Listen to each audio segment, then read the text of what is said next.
On behalf of the Professional Baseball Strength and Conditioning Coaches Society, I'd like to welcome you to the PBSCCS Podcast. I'm your host, Chris Messina.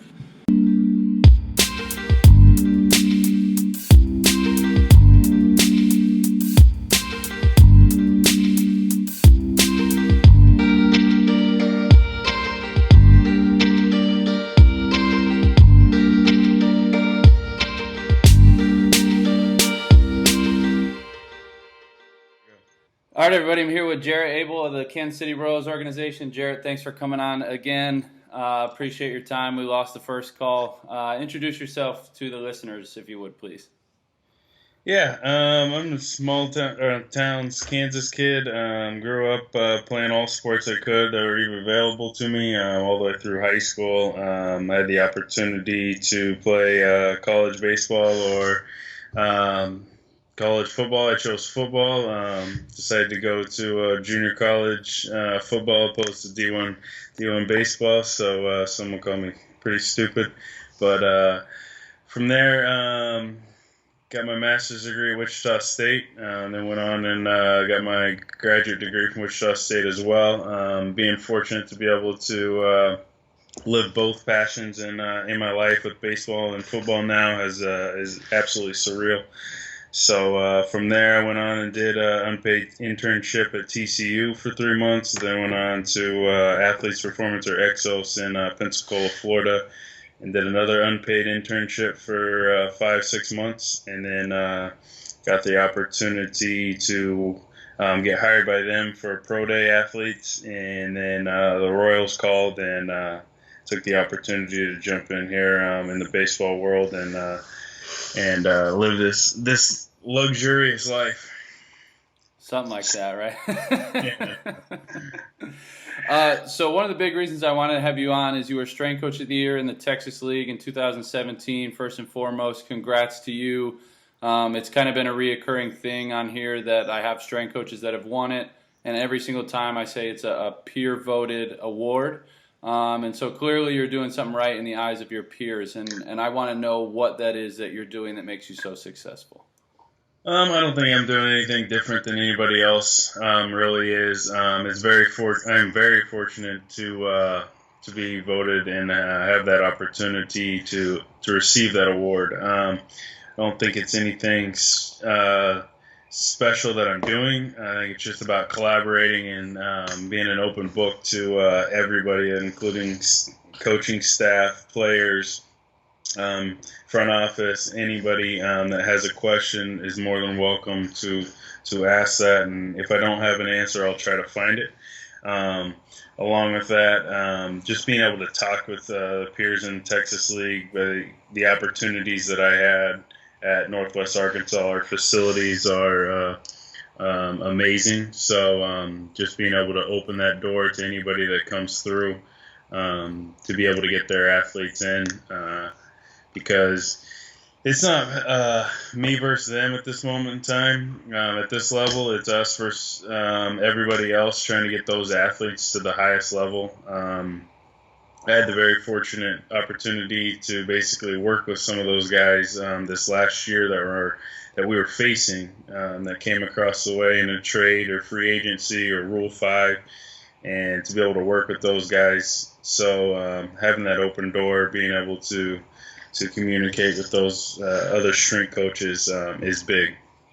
Yeah, opening your door to other strength coaches and letting guys come in is a great way to build your network and build some good relationships. And I've got some good friendships now with guys that I just open my door, let them come in. They open their door to me, let me come in and bring guys in.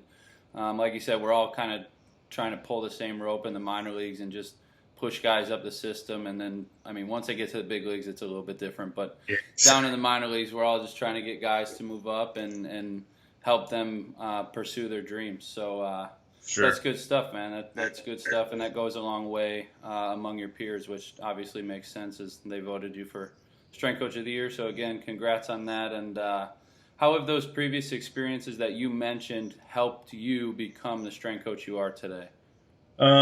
They're irreplaceable. It's just every stepping stone has been a moment of learning for sure. And I mean, I can almost think back to every single one of them, from Wichita State and Adam Ringlet. At the time, he's now at Colorado University.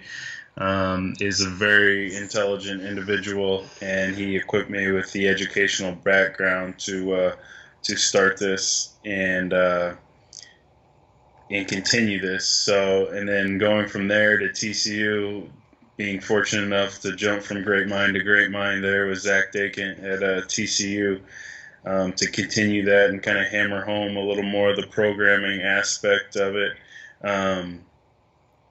For me, being able to add that in, to be able to program and use that with athletes at that point in time, and then just Exos, as they speak for themselves on social media and everywhere in this industry, hammering the basics in and fundamentals is key. And doing the basic things savagely well, as Mark Versagen said, is a very cornerstone for where I come from.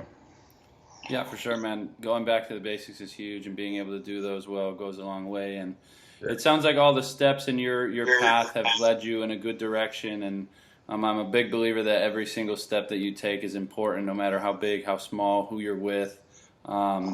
You can learn from everybody. So it sounds like you've had some really good mentors that have helped you along the way. So I want to kind of ask you, what makes a strength coach successful, maybe in general, and then specifically in pro ball. You're going to have a little bit more of an opportunity this year to develop some coaches in your system. What are you looking to develop in them that will make them successful? Yeah, and that's kind of part of our identity, or if it isn't already, that's what we want to create here for us at the Kansas City Royals.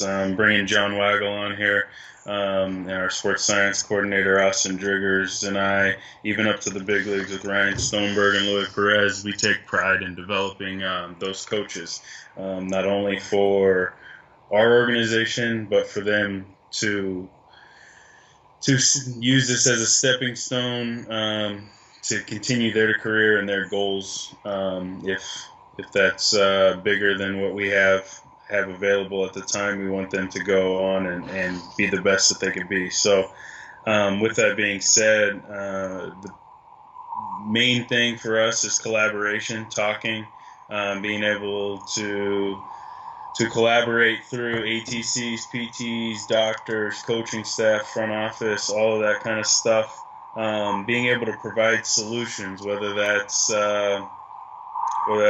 for athletes, whether that's for coaches, whether that's for front office, whatever it is, being able to provide that solution for anyone. Creating a culture for our weight room is big. Having an identity for you when players walk in the door, and knowing what to expect to keep that consistency year round is big. Understanding programming to be able to use different types of programming and different types of the year, because you never know what you're going to have. There may be a situation where you have 2 rainouts within 2 weeks and things get crammed together, and in your plan that you have in place for that programming may not be the best ideal situation. So changing from more of a block periodization to an undulating periodization at that time might be best for you, or even just throwing in a contrast may be best. But being able to have that basic knowledge of which is which and how it can be applied is big. Along with that, just the adaptability to be able to do that, to change exercises, to change movements, more or less, not really exercises. I like to think of things in movement patterns opposed to exercises, so to be able to change that. And then just attention to detail. Just like this question asks about what makes a strength coach successful, it's we want to be judged on our knowledge, our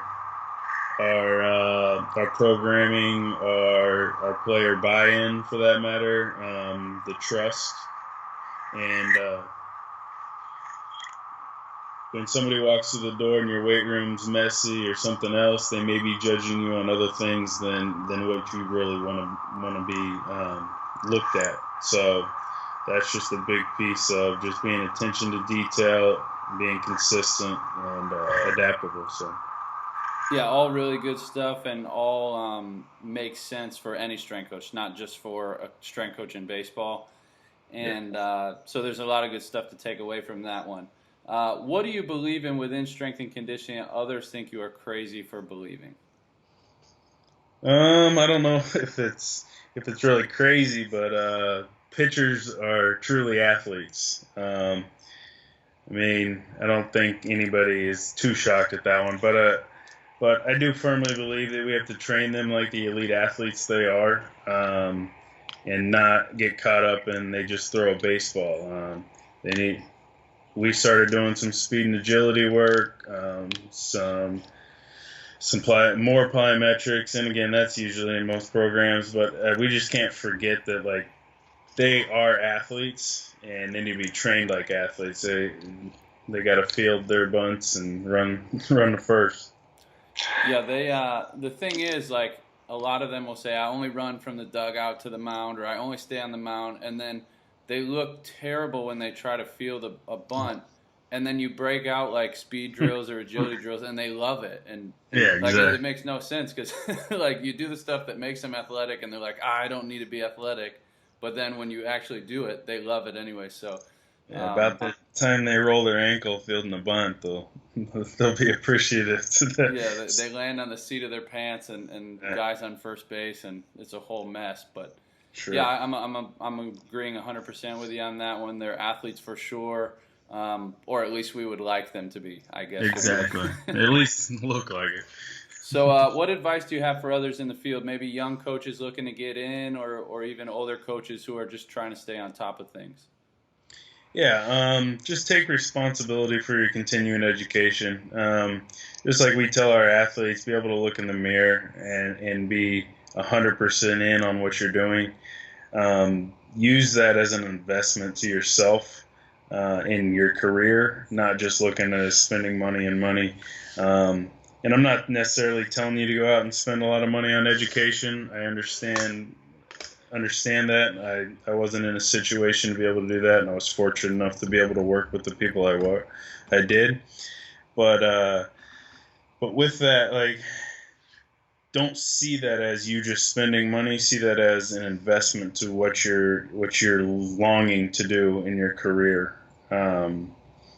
Network, talk, reach out to people, talk to anybody you can, ask questions. That's one thing that, like, I acknowledge that I need to do better at, is asking more and more questions to some of the people that have, most of the people that have significant more knowledge than I do. That includes everybody on my staff, for that matter. Just listen, opposed to trying to tell people and show people how knowledgeable you are. Maybe you need to take a seat and listen to other people and what they have to say, and you can pick some things out there. Just look at it as an investment instead of just spending money. Yeah, this podcast has kind of afforded me the opportunity to reach out to people without, like, being weird about it. And for me, it was so hard because I was so uncomfortable with it. And I have my friends that I go to, but, like, you can learn something from anybody. So just reaching out. And the thing is, all the strength coaches that I've reached out to have all responded to me. They've all been very happy to get on with me and talk shop. So if you're nervous about reaching out, you really shouldn't be. Most strength coaches are really good about getting back to you and are more than willing to share. And the investment thing, I agree 100%. Food and continuing ed are my two things that don't have a budget for me. If I want it, if I think it's going to help me, I'm going to do it because it's an investment for me. Buying shoes, something like that might be a little bit different for me. I cringe at spending money there, but buying books, I'll buy 5 books at a time, and I'll read one and I'll buy 5 more, and next thing you know, I got 30 books that I need to read, and it's a good investment. So great advice there. But it kind of leads me into my next one here is, where are you going for your continuing ed? Do you have any recommendations for books or podcasts or seminars, anything like that? I mean, if you haven't read it already, I would go ahead and read Super Training. I'm working my way back through that one at the moment in time. I haven't had a lot of opportunity this off season with reading material due to my first kid being born, but if that's a good thing for sure. But there's out there. I had the fortunate to work with Brett Bartholomew at Exos for a little while and keep in touch with him. Which, speaking of, if he is listening, I do need to reach out again and catch up. But his new podcast, Art of Coaching, just started up here. It's phenomenal. You got the Pacey podcast, you got the NSCA podcast, you got Just Fly podcast, Altus. There's a lot of very good podcasts out there for people that say they, and I'm one of them at the moment, say they don't have time to read. Book-wise, Movement Over Maxes, Zach Dakin just came out with. He's very, very intelligent in our world. He's got a blog and a website as well. All the programming books, I know I kind of hammered it, and understanding all of that kind of stuff, the triphasic trainings, the 531s, the block periodizations, the tier systems. Just knowing those, regardless if you believe them or say they're great, grand, wonderful, or they're terrible, being able to have that knowledge, you never know what piece of information is going to help you be like, oh, well, I didn't really agree with that, but this situation at hand actually would probably be best for a nice undulating week right here. So any of those books probably be huge. Yeah, I think that kind of gets lost on some of the younger coaches, at least that I've seen, is like they want to read everything except like the most basic stuff. And like you said, if you do the basics savagely well, that goes along with your reading as well, like knowing all the programming, all the different systems that are out there, so that if you do get stuck in a situation, you have that adaptability to, okay, I need to do this instead of this. I think it gets lost on a lot of younger strength coaches, at least that I've been around. Yeah, I would firmly agree. Is the programming aspects like, oh, you'll learn it when you get out in the field, but I mean that's not really the time or place to be trying to learn programming. You do learn some trial and error, what works best and what doesn't at that point in time, but the basic knowledge does not come at that time. So, yeah, reading those books may be boring, and I know you come out of school and you're tired of reading textbooks and anything of that nature, and that's basically what a lot of those books are. But grinding through it is going to pay big dividends in the end. Yeah, and I think once you read all of those, if you have an opportunity, you can kind of go back and just refresh yourself here and there. And there's a few books like that I have that I've read, once a year for the last however many years, just to refresh. And then you progress and you get your own knowledge a little bit, and you look back and you take something else out of that book that you might have missed the first time around just because you weren't prepared for it to present itself to you. And now you're like, oh, okay, I could have used that here or something like that. So refreshing those basics and being on top of them, I think, is very, very important. Yeah, for sure. I would agree. So I know you got to pick your brother up in a little while, and we've already tried to do this once, and something happened with the computers. But I'd like to do a lightning round. I hope you have enough time for it. For sure. Mm-hmm. All right. So first one, who is your biggest influence in the field of strength and conditioning? Oh, that's tough to single out one. I got to go back to Adam Ringler, Wichita State. I mean, he is, again, I've been preaching foundation, and he is my foundation for where I'm at today. So I got to go Adam Ringler. One piece of equipment to train with, what would it be? One piece, probably a hex bar, to be honest with you. If I don't have a lot of time, I can hip hinge, I can lower body push, I can row with it, I can farmer carry it, I can basically do anything I want to with it if need be. I've even seen it floor pressed, so at a neutral grip floor press. So I think that would be, if I only had one thing in the weight room, I'd make it work. Not really the best tool I would choose, but the adaptability of it makes it worth my while. I saw one the other day that actually had like one of the back side was out of it, so you could that's walk. the intake bar. Yeah, walk in and out of it, and like the possibilities with that one are probably even more because you don't have that backside in your way. Yes, single leg. You can do Bulgarians. You can do reverse lunges, anything like that. Yeah, I know exactly what you're talking about for sure. Biggest accomplishment professionally and/or personally? I think it's just first job. I mean, being able to work in the Kansas City Royals organization, being from Kansas, getting a job in the career field that I got my education in, I take very good pride in. And then personally, it would be getting married and having my first kid for sure. It's surreal. So. Congrats on that. Also, I haven't officially said that to you. Yeah. Congrats. Last one. Any career other than strength and conditioning, what would you choose? Whew. I mean, it's tough.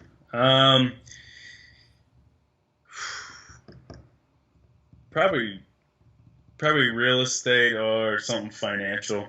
My dad is a loan officer, and so I enjoy numbers. I know a lot of people don't like to say that, but I do.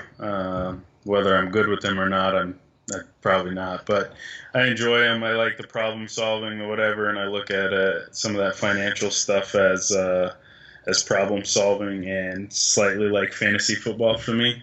So I enjoy that. So I could probably see myself in that aspect of it. Teaching would probably be the better choice for me, but my mom was a teacher, so I saw all the bad things as well as the good with that, so I'm kind of scarred. Yeah, my wife's mom is a teacher, and same thing. Like, there's a lot of good things, and like we'll be out in the town, and she'll be like, yeah, I had that kid in 3rd grade or whatever, and like, that sounds cool, but like there's some other things that she's told me like, I don't know. It's kind of like that old car that you've had for a little while that looks good, but you know everything that's wrong with it. Mm-hmm. That's a good analogy.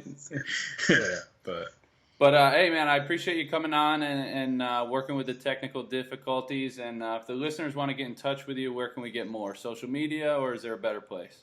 I'm not a real big social media guy, but yeah, for sure. I mean, if you want to hit me up, ask questions. I think my social media is my last name, Abell, and then JT. I think that's should be my Instagram. I think my Twitter is that same thing with the number 1 behind it. But you can email me, you can call me, whatever. Shoot me a text. Like I said, I'm an open book. I want to help as many people as I can here and there. So anybody that has any questions, for sure, hit me up. Right on, my man. Well, I appreciate your time, and we'll be catching up soon. Awesome. Thanks, Chris. Appreciate it. All right, everybody. That concludes this episode with Jarret. I hope you enjoyed this one and you enjoyed listening to what has made him successful over the years. I want to say thank you again to him. We had done this recording once. We had lost the feed, and the entire episode was erased, and we had to do the whole thing again. So that just goes to show how committed he is to helping others and getting his information out there. And like I said, I want to say thank you to him again for dealing with that and for recording with me over a second time. 3 things that I took from Jarret in this episode: be an open book, network and collaborate, and take responsibility for your continuing ed. With that being said, I hope you enjoyed this episode, and we'll talk to you again on the next one.